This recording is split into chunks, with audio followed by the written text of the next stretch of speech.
If you find yourself in need of legal representation, it can be a very stressful time in your life. In my career, I have dealt with thousands of lawyers, I've dealt with thousands of law firms, and I can confidently recommend to you Keith M. Davidson at kmdlaw.com. Available 24 hours, 7 days a week. Just log into kmdlaw.com. That's kmdlaw.com. Or you can call toll-free 833-4KMD-LAW. That's 833-4KMD-LAW. Personal injury, wrongful death, STDs, sexual assault, car accidents. They handle it all efficiently and professionally. It doesn't matter how imposing the opposition may be, because the team at kmdlaw.com are battle-tested and fierce. They will not stop until justice prevails. Go to kmdlaw.com or call toll-free 833-4KMD-LAW. If you're in for the fight of your life, stop screwing around and contact KMD Law. Before Epstein was the Franklin cover-up. Before that, the Finders. And long before that, the Cleveland Street Scandal.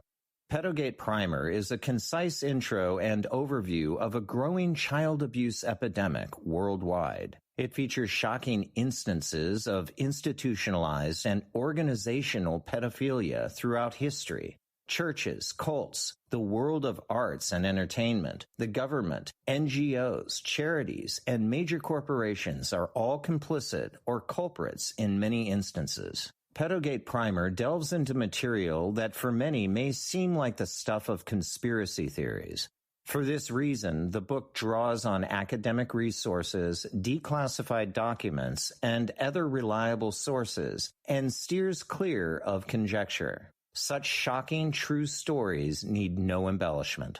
A flooded home or business is never easy to deal with. You're left with a mess to clean up, having to deal with the insurance company to pay for the damages, not to mention the memories that are lost that you cannot replace.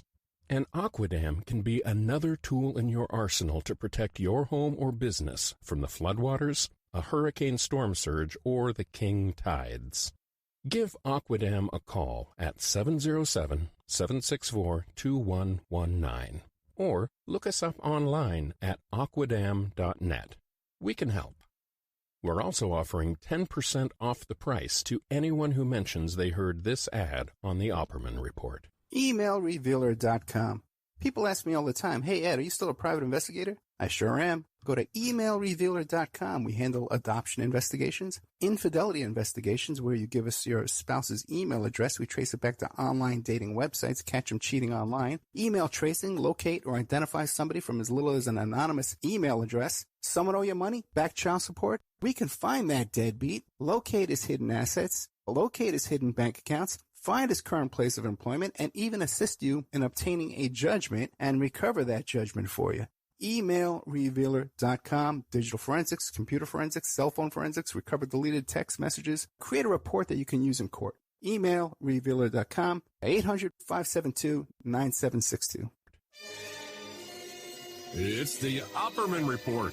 Join digital forensic investigator and PI Ed Opperman for an in-depth discussion of conspiracy theories, strategy of New World Order resistance, high-profile court cases in the news, and interviews with expert guests and authors on these topics and more.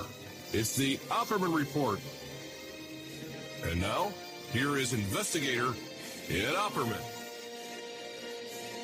Okay, welcome to the Opperman Report. I'm your host, private investigator Ed Opperman. You can find me at Opperman Investigations and Digital Forensic Consulting, either through my website, emailrevealer.com. You could just email me directly at oppermaninvestigations@gmail.com.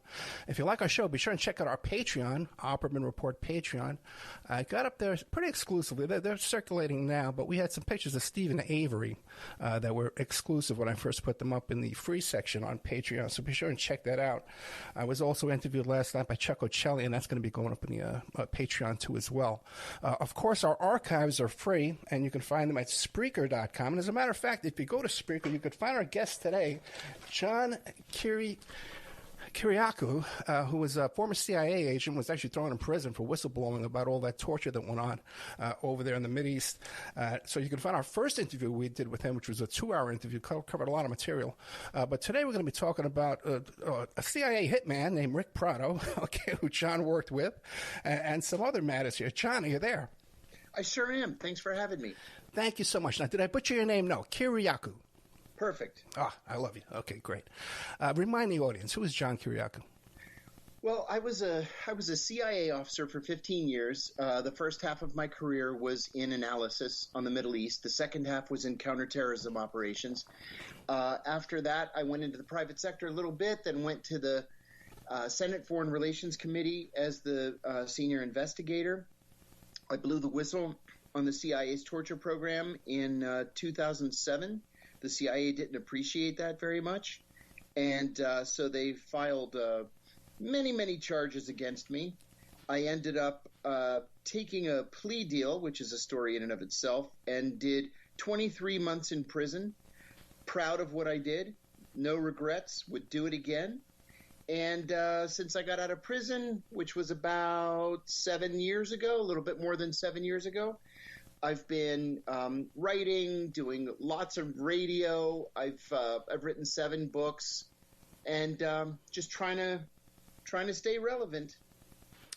7 years. I can't believe it. I haven't had you on for 7 years. Yeah, right? Time flies, man. Now, one of the, I guess, the side effects of getting busted, and arrested, and convicted over these CIA charges is you lost your CIA pension. Yes. Yeah, right. And people don't even think of that. Yeah, that's been the hardest hit for me, was losing the pension. I mean, as things stand right now, I'm going to have to work until the day I die, which I probably would have done anyway, but it would have been nice to have been able to rely on that pension. Yeah, hopefully something can come, you get some kind of a pardon or something, and get beyond that. I sure hope so. I thought I was really close with Donald Trump. Yeah, I had a champion in Tucker Carlson, and Tucker went to the mat for me a couple of times. I was on his show all the time, and in the end, it just didn't happen. I had a nice letter of support from 70 former CIA officers, from the guy who wrote the law that I was convicted of violating. I had a floor statement from my congressman. I had a floor statement from Senator John McCain. Alan Dershowitz wrote a letter for me, and it wasn't good enough.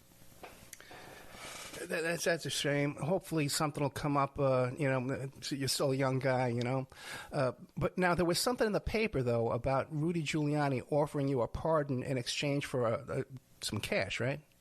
Yeah. Yeah. What I was doing was I hired a Republican lobbyist to help me negotiate the Trump White House. The Trump White House was unlike any other White House I've ever experienced in Washington, and I've been in Washington for 40 years. It was just, they were just breaking the rules and making new policy every single day. So this Republican lobbyist said, look, we need to get in front of Rudy Giuliani. Rudy Giuliani can get you a pardon. And I said, well, I don't know Giuliani, but I know some people close to him. So I put out a couple of calls and was referred to a friend and confidant of Giuliani's who sort of works as his chief of staff. And I called him and I said, this is John Kiriakou. He knew who I was. And he said, let me guess, you're calling about a pardon. And I said, yes, I am. And I'd like to talk to Mayor Giuliani about it. And he said, well, as it so happens, we're going to be in Washington next week. Why don't we meet up at the Trump Hotel? I said, great. So we got together at the Trump Hotel. The funny thing is, before the meeting, the guy called me back and said, we should meet for lunch because Rudy really enjoys scotch. And by 2:00, he's enjoyed scotch a little too much and he's unable to get any business transacted. So I said that was fine. It actually worked better for me. So we got together for lunch, and I'm sitting there with the two of them and 2 friends of mine who actually had some other business with Giuliani. And finally, during a lull in the conversation, I said, so, about this pardon. And as soon as I said it, Giuliani said, I got to hit the head. And he gets up and he walks away.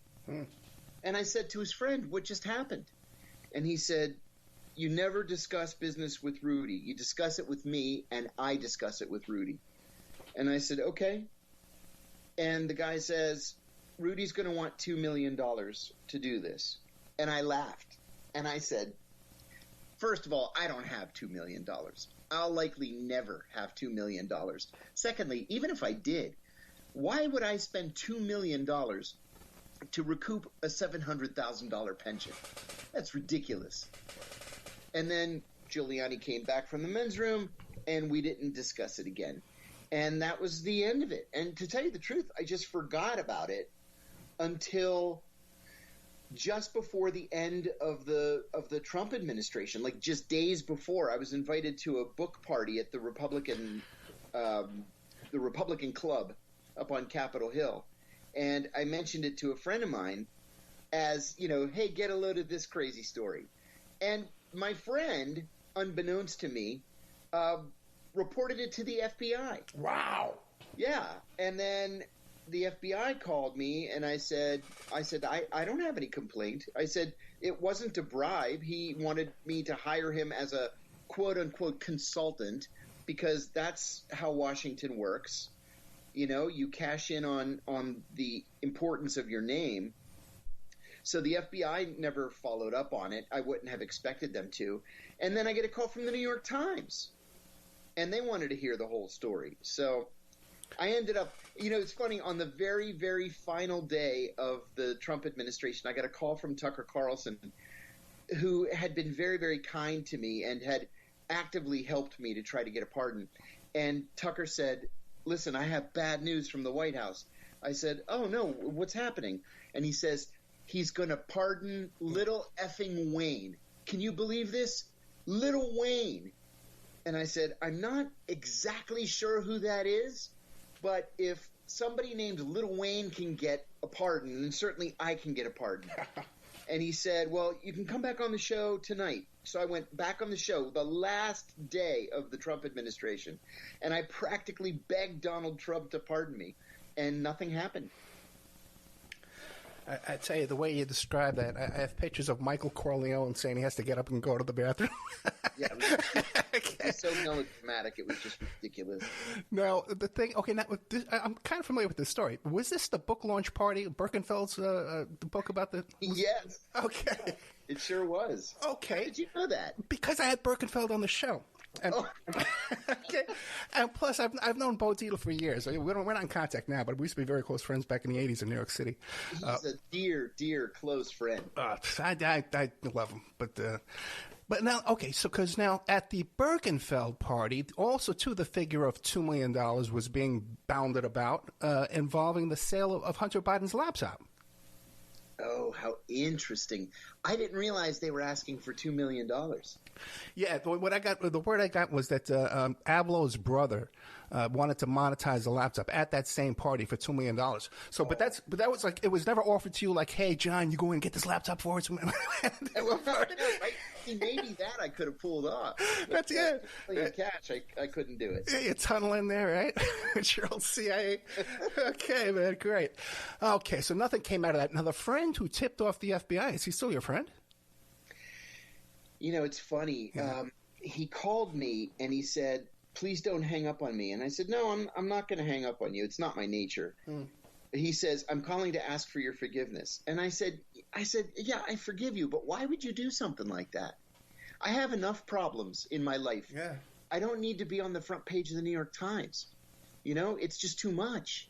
And he said that he was so outraged at what Giuliani had done, he just couldn't keep it to himself. And so he called the FBI, and then he called the New York Times. And he called the New York Times only because the FBI wouldn't prosecute Giuliani. I said, buddy, you got to back off. You got to back off. Let me do this the way I need to do it. If you want to get something off your chest, tell your bartender, don't call the FBI, okay? You know what I'm saying? Yeah, the time of the day. My God, what a story. Okay, what a fascinating story. Now, the other thing I've always wanted to get in touch with you and clear up, okay, so you can set the record straight, is there's this clip going around, or before it's news articles saying that John Kiriakou, I pronounced that correctly, right, Kiriakou? Sure did. Okay, John Kiriakou says that the CIA is involved in sex trafficking of children. Right. Okay, that's a quote attributed to you. Yeah. What's the story? Absolutely untrue. Okay. Absolutely untrue. First of all, not only is the CIA not involved in the sex trafficking of children, but I most certainly never said any such thing. What that came from was I was giving a speech at American University about ethics.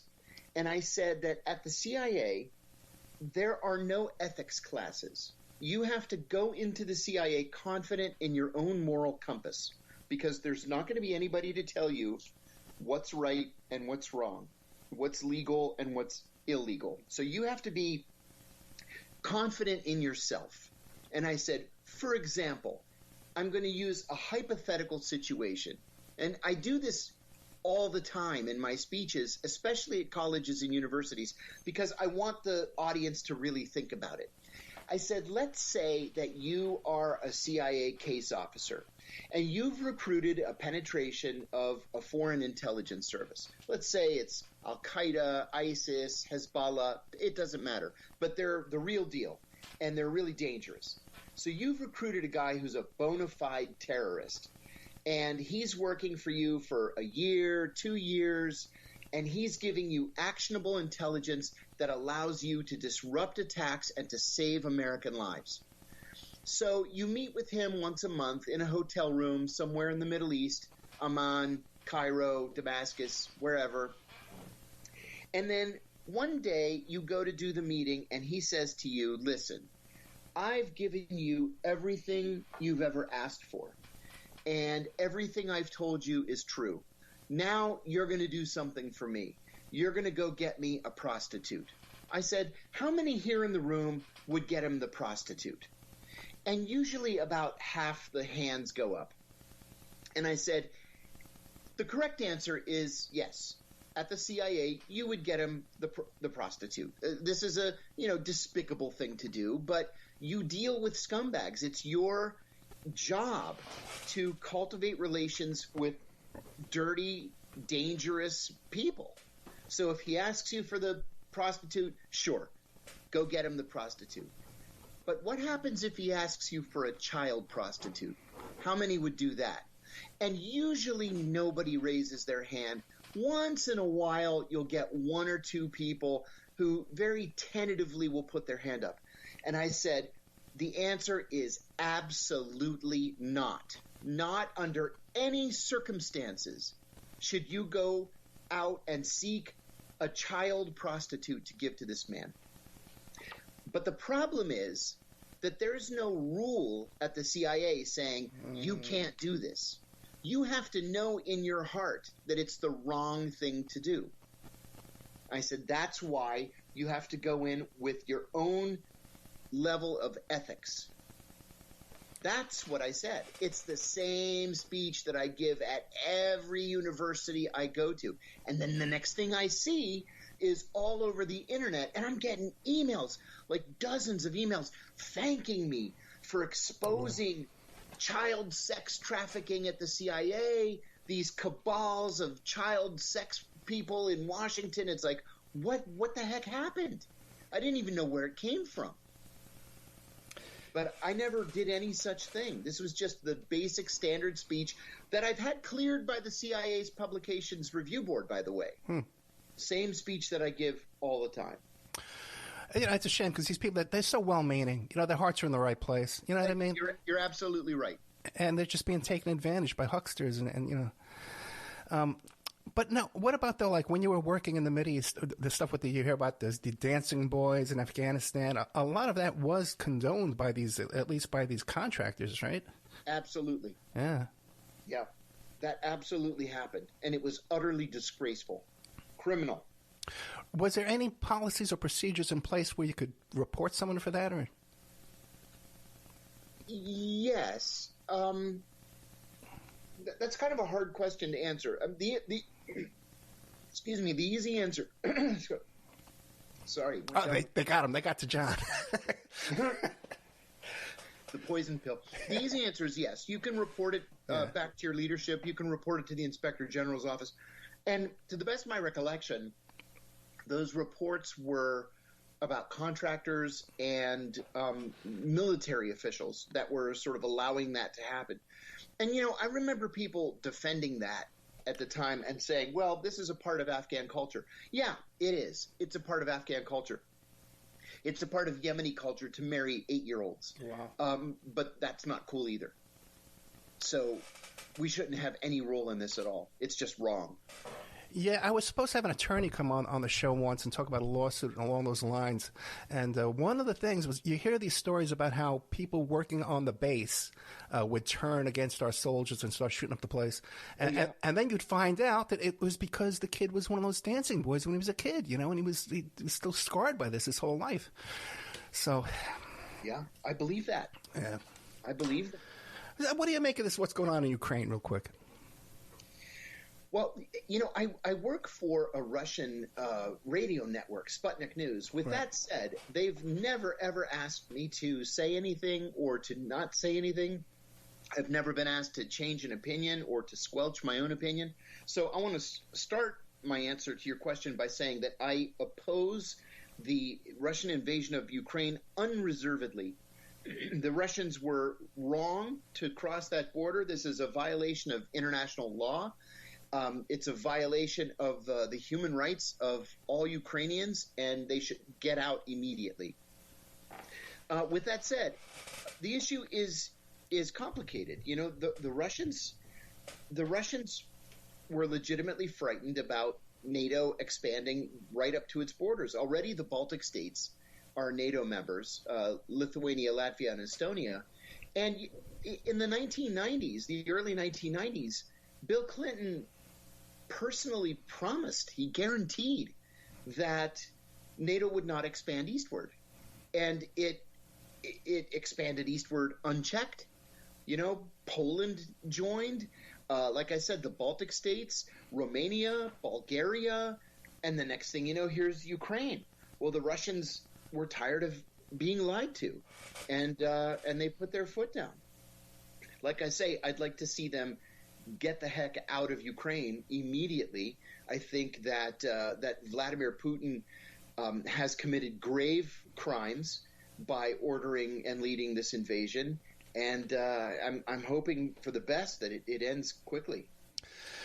And we were talking off the air, and even despite this pretty fair-handed description here, the position you're taking here, you were just recently deplatformed off of everything. Yes. Yeah. We were deplatformed everywhere. It's funny. This has been sort of a long time in coming. I do a segment on my show every Thursday called Criminal Injustice. I've got the journalist Kevin Costello and a guy named Paul Wright, the director of the Human Rights Defense Center and the publisher and editor of Prison Legal News magazine. And every Thursday for 30 minutes, we talk about criminal justice issues. Prison conditions and solitary confinement and animal-grade food that's fed to prisoners and medical care, stuff like that. The Washington Post ran an article about that segment, and it said that by broadcasting that segment, I was weakening our democracy. If you can imagine such a thing. I was weakening our democracy by talking about the U.S. prison system. And then the CSIS, the Center for Strategic and International Studies at Georgetown University, did a paper, an academic paper, in which they said that my broadcasting that segment showed the propaganda lengths that Vladimir Putin will go to try to weaken our democratic system. Well, none of them denied that anything I said was true. I have firsthand experience with the American prison system. We should be ashamed of our prison system compared to our European allies, at least. And so I thought it was just so rich that they would declare that any criticism of the United States is automatically Russian propaganda. Like I talk to Vladimir Putin every day and plan out the show and how we're going to get the best propaganda benefit from the show. It's ridiculous. But in any event, once the Russians crossed the Ukrainian frontier, we were just deplatformed everywhere. We were thrown off of YouTube yesterday, and then 3 weeks ago we were thrown off of Spreaker, Spotify, iTunes, iHeartRadio. Last week we were thrown off of TuneIn.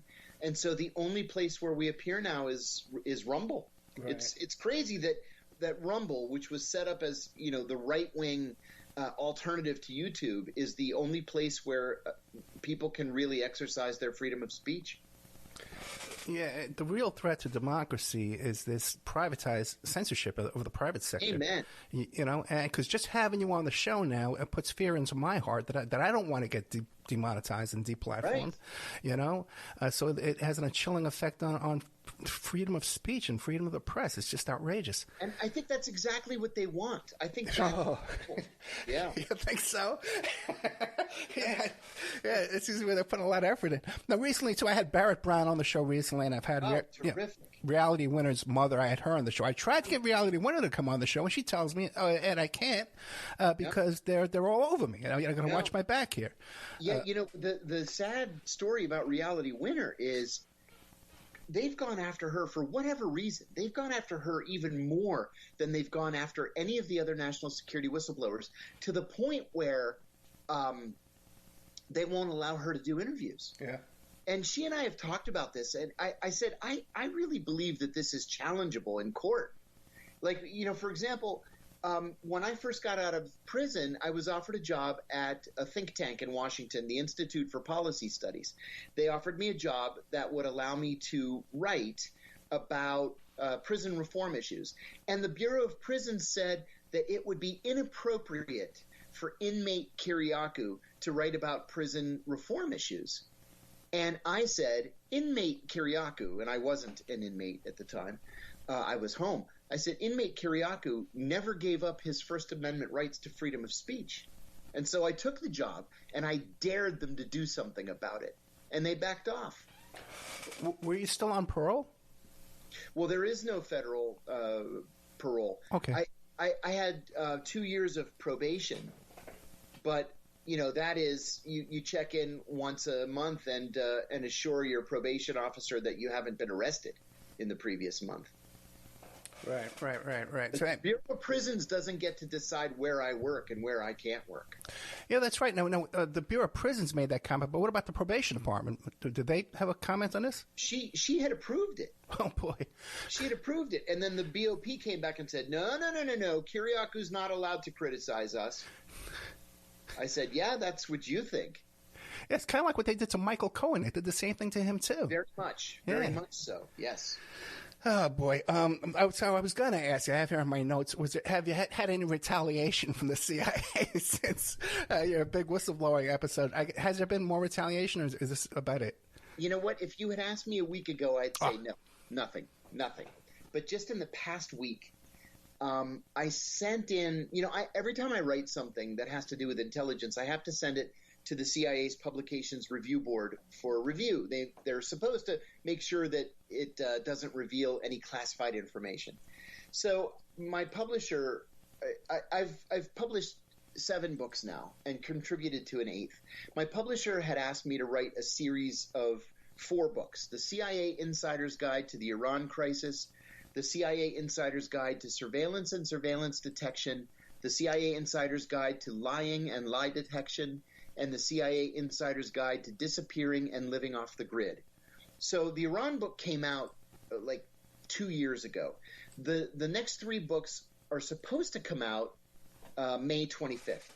And the CIA cleared all 3 of them.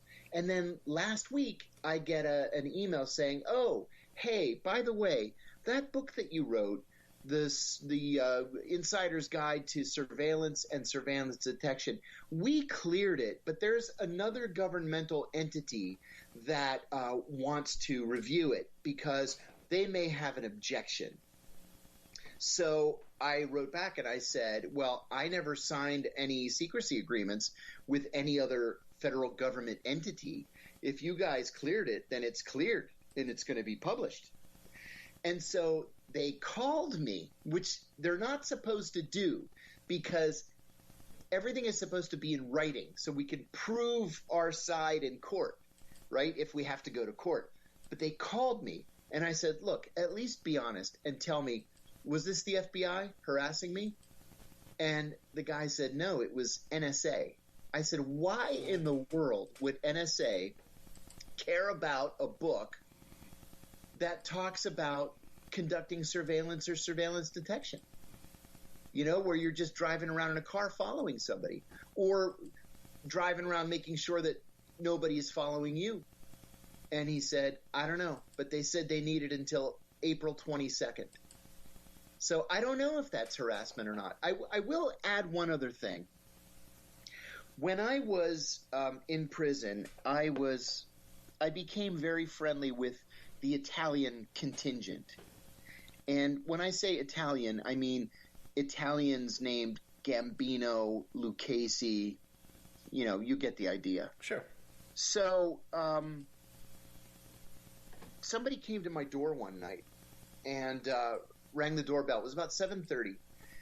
And my youngest son, who was 4 at the time, ran to the door and opened it. And I could hear this sugary sweet voice say, "Hi, is your daddy home?"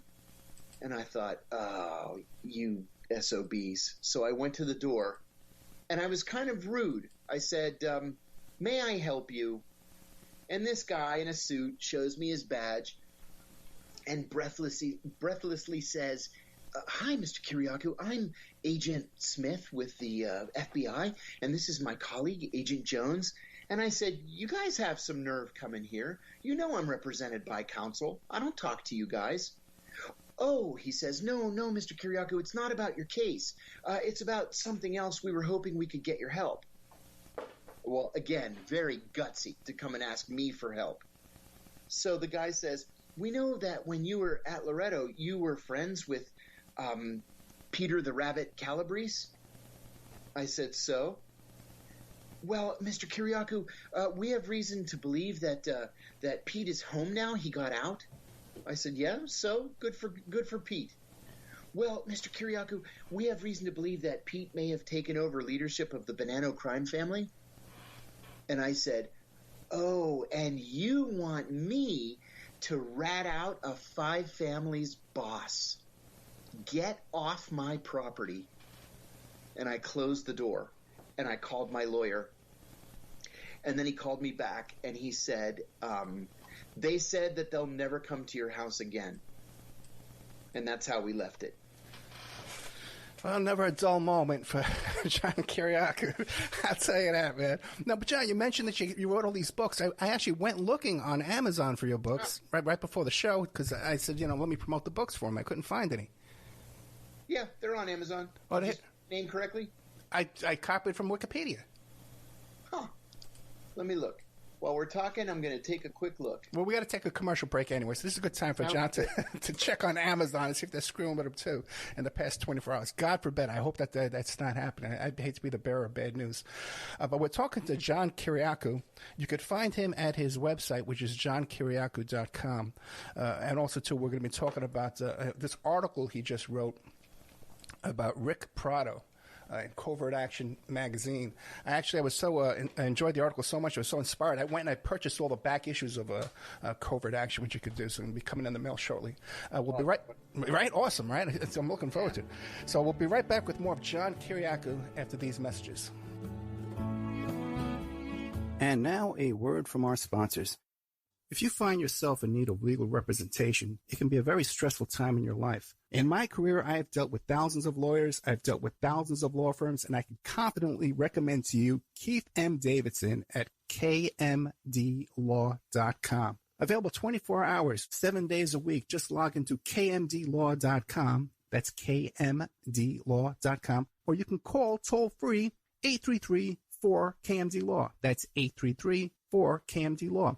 Personal injury, wrongful death, STDs, sexual assault, car accidents, they handle it all efficiently and professionally. It doesn't matter how imposing the opposition may be, because the team at KMDlaw.com are battle-tested and fierce. They will not stop until justice prevails. Go to KMDlaw.com or call toll-free 833-4KMD-LAW. If you're in for the fight of your life, stop screwing around and contact KMD Law.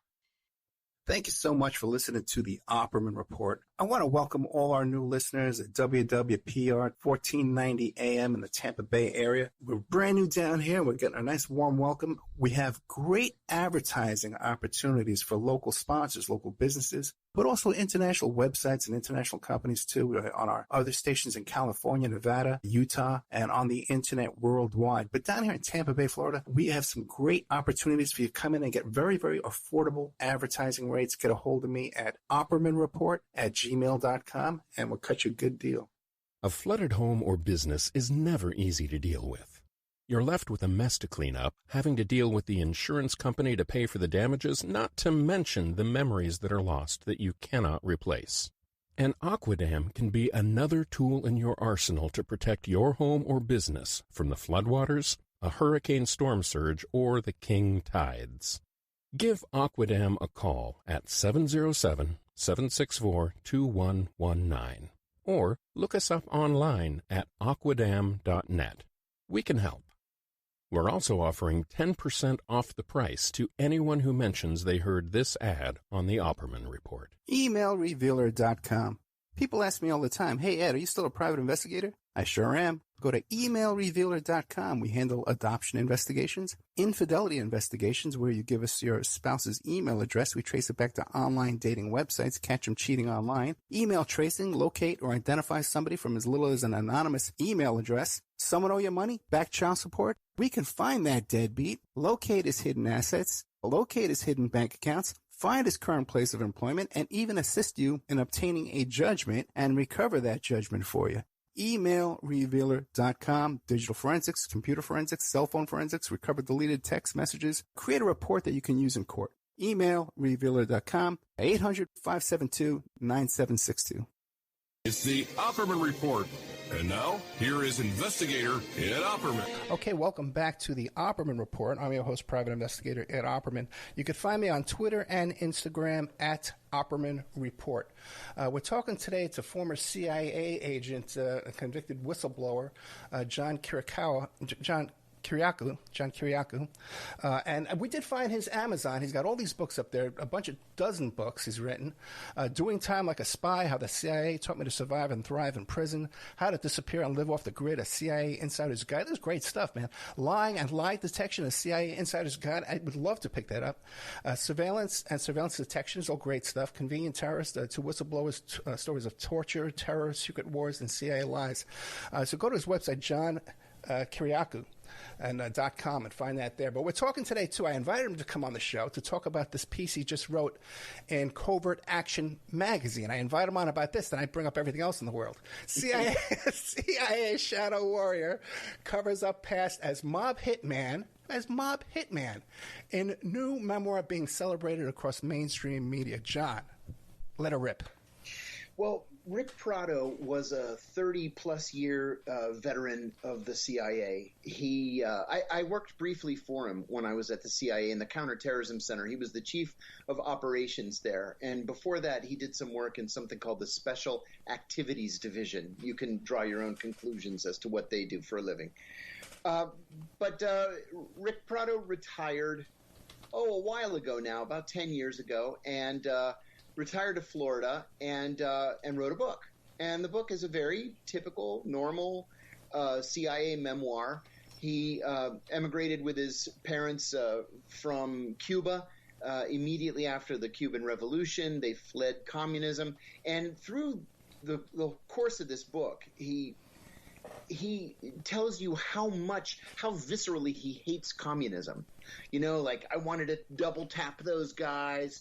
We hung Marxists from the light posts, and even the dogs hated Marxists, stuff like that. It was just silly.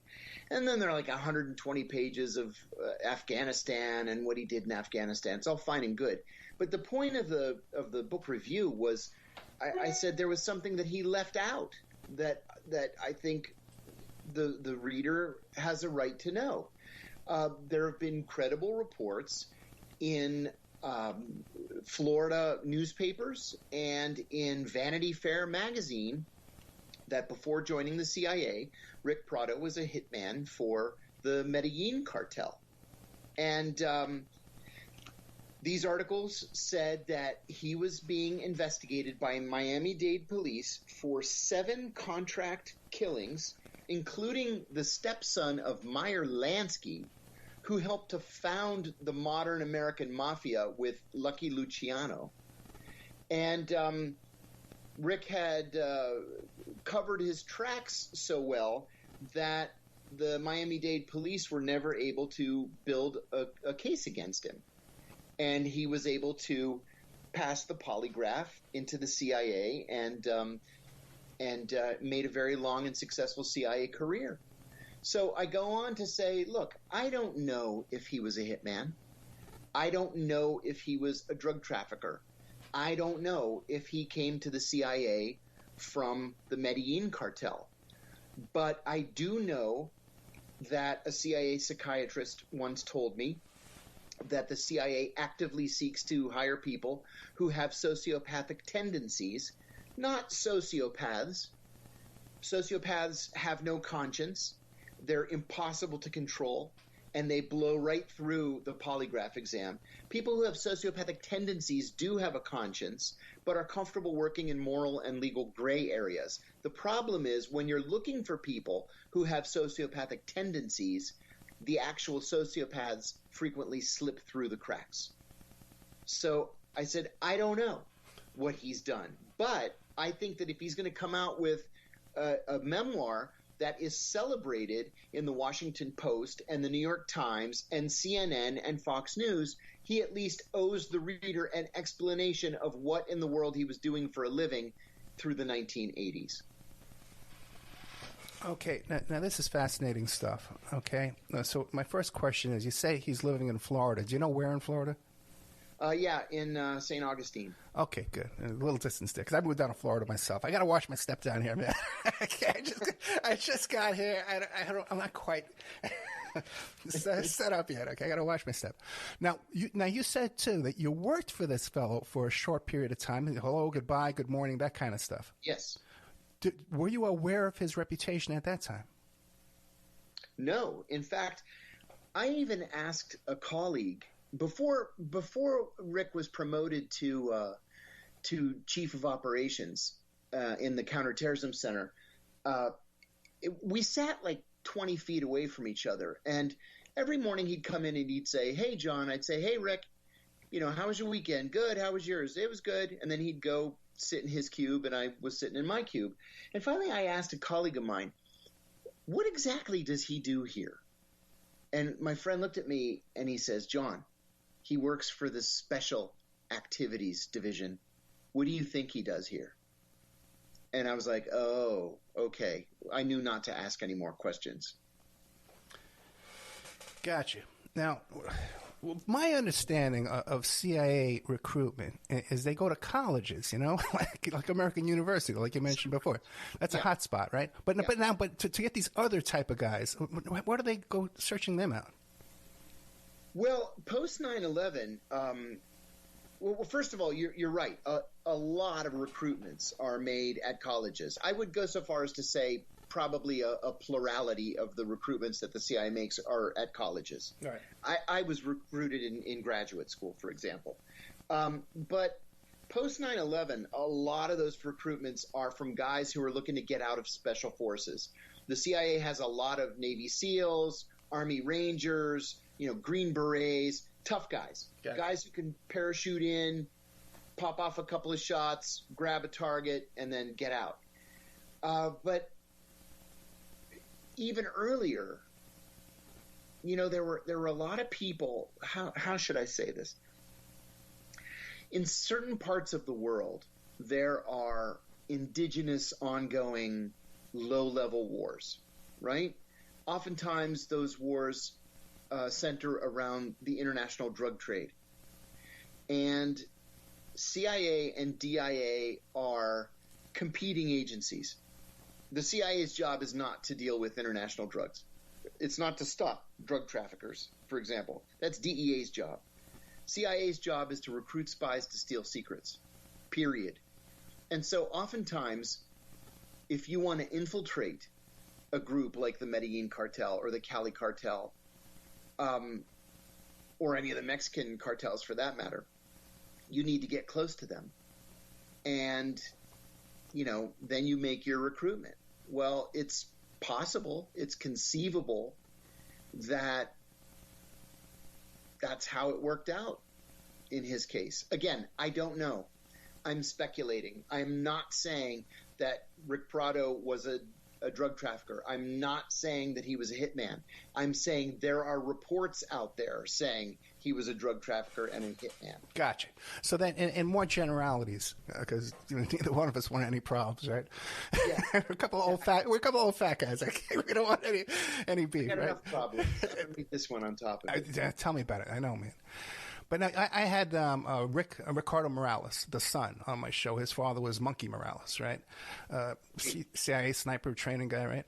And it just seems, because the same allegations are around him, Sure. Right, coke smuggling, all this stuff. It seems that, how does that work? Like, they just, no one questions them about it, or they know they're doing it, or? Yes and yes. The thing is, too, that really, let's say that you are a drug trafficker, right? But you have access to the head of a cartel. Well, we want to know what the head of the cartel is thinking, saying, planning. Where is he going to expand? What's his network look like? Where does he launder his money? All of those issues we'd be interested in knowing. So I meet you. It turns out you work for this guy. So I'm going to start schmoozing with you. I'm going to take you to dinner. I'm going to introduce my wife to your wife. Maybe we're going to go on vacation together.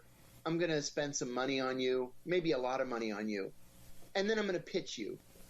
And I'm going to ask you to report back to me on, what your boss is doing. There, I've recruited you. Are you a nice guy? That doesn't really matter. You're probably a bad guy, but you're working for the good guys now. And so the CIA would be willing to overlook a lot of the problems that you bring to the relationship.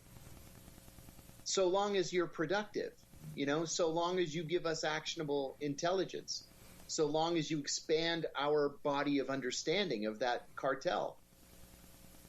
I recruited a guy once that had committed a murder. It was a cold-blooded murder.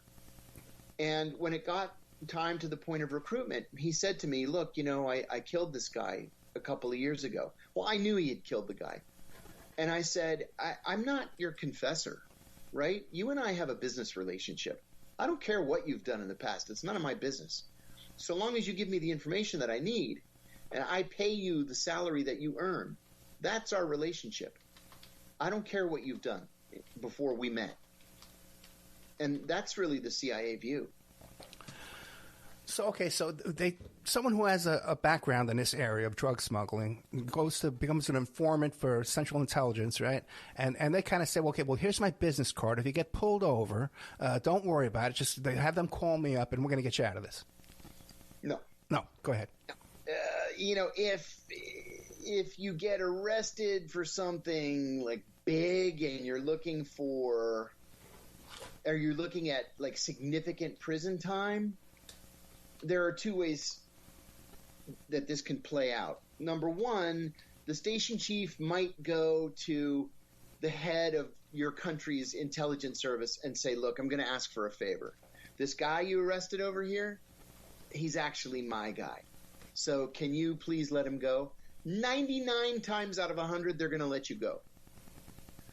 But there are some times where the CIA says, well, tough luck. You're on your own. And then we see people, as they go to trial, invoke something called the CIA defense. Right. Where they say, hey, wait a minute. This isn't a crime. I was doing this on behalf of the CIA, which may or may not be true. But in cases like that, the CIA just walks away. They have no comment, and you're on your own. Yeah, and you hear about that a lot, those cases with the Stinger missiles and stuff, right? Absolutely. Yeah. Oh, man. Do you regret ever getting involved with these characters? Yes. Yeah. Actually, it's funny. Nobody ever asks me that. People always ask me if I regret blowing the whistle. but nobody's ever asked me if I regret getting involved. Yeah. And this is my opportunity to say, dang it, I should have gone to film school. Yeah. And would you suggest, recommend to kids, at American University that, hey, when they come around with that recruitment booth, just keep walking? That's a little bit harder to answer, because I consider myself to be anti-CIA, of course, but at the same time, I'm a realist, and I know that there will always be a CIA, and the only way to change it, unless you're going to get yourself elected to Congress and sit on the Intelligence Committee, the Oversight Committee, the only way to really change the CIA is from the inside. Around 10 years of your career, or I should say year 10 of your career at the CIA, that's when some people's careers begin to take off and they begin to move into leadership positions. Well, if you've been at the CIA for 15 years and you're doing pretty well, you're going to find yourself in a position where you can actually affect policy. You can change policy, and you might be able to make the place, better or more law-abiding. So I understand that the CIA is not going away. Congress isn't going to do away with it. It's not going to just cease to exist. If we're going to change it, it has to be changed from the inside. John, we're just about out of time. Is there something I haven't asked you about all this stuff that you'd like the audience to know about? Yeah, these are great questions. I'm glad you brought them up. Thank you. Yeah. And thanks for allowing me the opportunity to, clarify some of these stories that have been out there. Yeah, it's amazing, right? The media does no homework. But by the way, before they publish all that stuff about you quoting you, saying this stuff, did anybody contact you to get a clarification? Not a soul. And what's crazy? The original article had attached to it a video of me giving the speech. It's like the guy who wrote the article didn't even bother to watch his own video that he attached to the article. But wasn't the first article like in Before It's News, something like that? Yes. Yeah, it was something ridiculous. One of those crazy, exactly. Okay. Exactly. John Kiriakou, thank you so much. We got to have you come back and talk about some of these books, man. Surveillance and the detection. I would love to have you come back. And good luck with the radio show and digging out from under this censorship. Now, if people want to support your work, how can they support John Kiriakou? Oh, thank you. You know what? You can go to johnkiriakou.com. Check it out there. Some of the books are on the site. The ones that are out of print are for sale on the site. And, Amazon.com, and listen to the show and drop me an email. And the show is on Rumble now. You can hear it on Rumble. It's on Rumble. Yes, it's called Political Misfits. Like the Jets and the Sharks. Just think of that. Now, it's John Kiriakou, KIRIAKOU.com. John, thank you so much, man. Thanks for having me. Good night. And now a word from our sponsors. Hey, if you have something you want to promote, like a business or a website, you got a big event coming up, consider advertising on the Opperman Report. We have excellent advertising rates for you. We're on KCAA on 3 different frequencies on AM/FM in California, KSHP 1400 AM in Nevada, WWPR in Florida, the Tampa Bay area, 1490 AM, and also WWNN, which is on the east coast of Florida, all the way from Miami up to Port Bay, with 175 miles of I-95. The advertising rates are very affordable. Once your ad goes up and we play the show on the podcast and on the YouTube channel, those ads stay up there forever. And then we play repeats every single night of classic Opperman Report shows. And your new ads will be inserted into those repeats that play every single night. So the saturation is incredible, and the rates are very affordable. Contact me at oppermanreport@gmail.com. A flooded home or business is never easy to deal with. You're left with a mess to clean up, having to deal with the insurance company to pay for the damages, not to mention the memories that are lost that you cannot replace. And Aquadam can be another tool in your arsenal to protect your home or business from the floodwaters, a hurricane storm surge, or the king tides. Give Aquadam a call at 707-764-2119 or look us up online at aquadam.net. we can help. We're also offering 10% off the price to anyone who mentions they heard this ad on the Opperman Report. If you find yourself in need of legal representation, it can be a very stressful time in your life. In my career, I have dealt with thousands of lawyers, I've dealt with thousands of law firms, and I can confidently recommend to you Keith M. Davidson at kmdlaw.com. Available 24 hours, 7 days a week. Just log into kmdlaw.com. That's kmdlaw.com.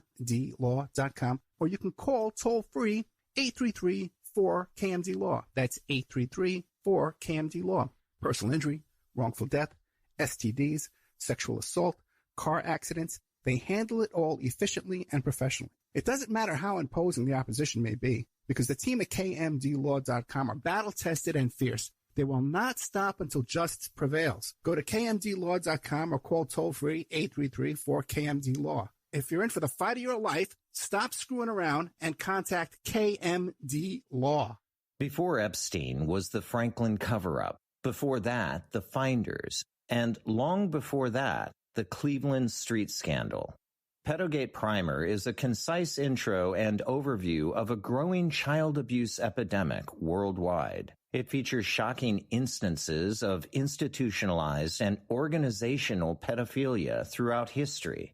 Churches, cults, the world of arts and entertainment, the government, NGOs, charities, and major corporations are all complicit or culprits in many instances. Pedogate Primer delves into material that for many may seem like the stuff of conspiracy theories. For this reason, the book draws on academic resources, declassified documents, and other reliable sources, and steers clear of conjecture. Such shocking true stories need no embellishment. Emailrevealer.com.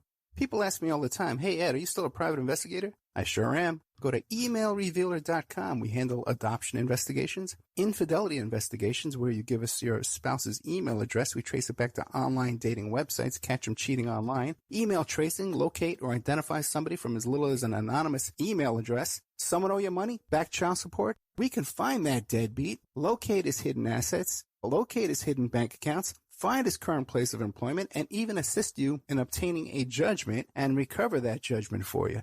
Emailrevealer.com. Digital forensics, computer forensics, cell phone forensics, recover deleted text messages, create a report that you can use in court. Emailrevealer.com, 800-572-9762. Hey guys, if you like the show and you want to show your support, check out the Opperman Report Patreon. You can go there and become a member for $3 a month. We have all the shows that you hear Monday through Friday on AM/FM radio. We have all those shows